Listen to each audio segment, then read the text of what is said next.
Hey, what's up? Focus ka, focus. Hi, everyone.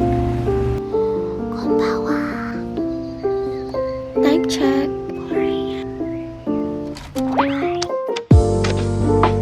Hi guys! Tara, samahan niyo po ako bumili ng mga materials sa downtown para sa gagawin kong costume. At ayan, nakabili na po ako sa Zamora. Pagkatapos nga po ay agad po ako pumunta sa Mr. DIY para sana bumili ng puting medyas pero wala sila. Kaya accessories na lang yung binili ko. Lastly, going to SM para po bumili ng mga snacks kasi yun po yung gusto ng mother ko na pagkastuhan ko instead na bumili ng mga bagay-bagay. Favorite ko nga po pala yung Mango Magic.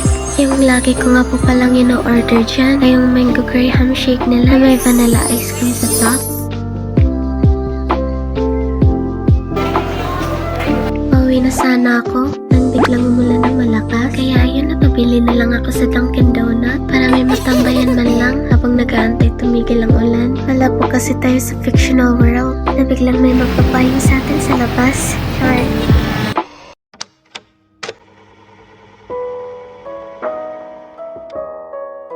Pasensya na po pala kung medyo paos ako ngayon sa voice record ko. May fever po kasi ako.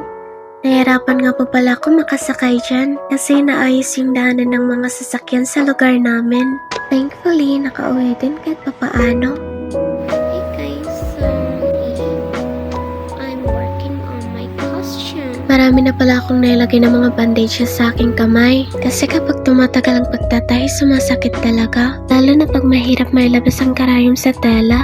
Nang minute ko na pala siya nasimulan. At 4:09 AM ko na siya natapos. Kaso, ayun, nasira yung zipper. Nag-crack this. Medyo luma na rin kasi yung damit na ginamit ko. Pinabago ko lang yung design. I was feeling hopeless na nga. Pero ayun, nakahanap din ako ng new idea. Okay, so this one's the final that I made. Okay, before that, nag-grocery nga muna kami para sa mga paninda ni Mommy. Kaalis namin sa bahay.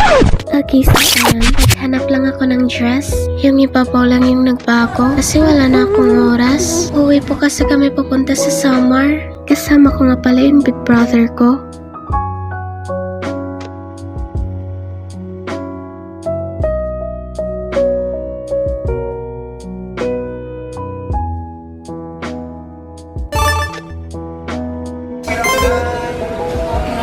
Hello rin po kay Kuyang nag-wave.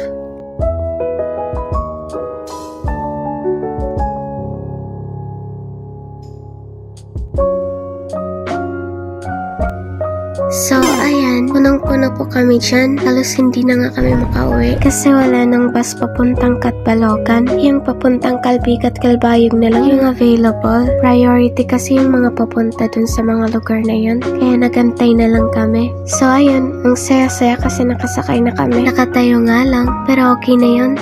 Ito yung catch. 3 hours yung biyahe. Title Sardinas. Hindi ko pa talaga naintindihan yung sinabi niya. Halos nag ilang minuto ako kakaisip pero hindi talaga nag-connect yung dots. Sign na ba to ng kalutangan ko? O talagang malayo lang siya kaya hindi ko narinig? Or dahil sa wala akong tulog at dahil na rin sa mga pinagdaanan namin ni Kuya dyan, ilang oras na pala kami nakatayo dyan. Pero mas okay na yan kasi yung hindi nakauwi, diba? It was so sudden naman kasi na magbabas kami kasi unexpectedly nagpaka-reserve na yung mga van. Matagal pa naman kasi yung All Souls Day and All Saints Day. Pero yun nga kasi butuhan. Medyo nakakaperwisyo na nga ako sa mga katabi ko kasi marami akong dala at siksikan pa kami. Mabuti na lang ang babait nila. Ayan, malapit na kami. Umeepal isa dyan, walang magawa sa buhay. Ele!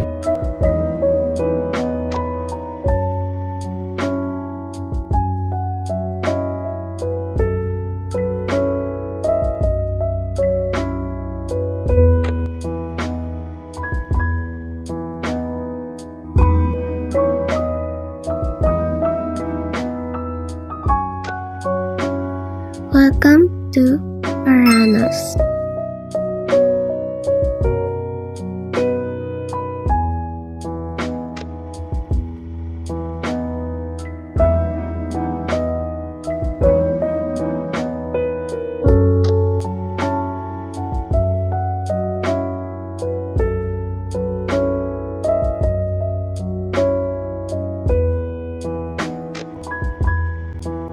The next day, Eme! Ayan, nagsimba nga muna kami kasi Sunday. P.S. This video was taken after the mass.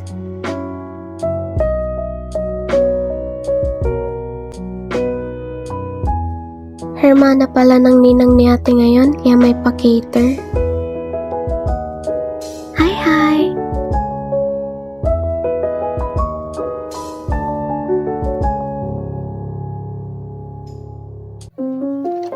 Wait lang. Hello guys, so I'm painting today. Come to my room. Hanggang dito na lang po. Don't forget to like and subscribe.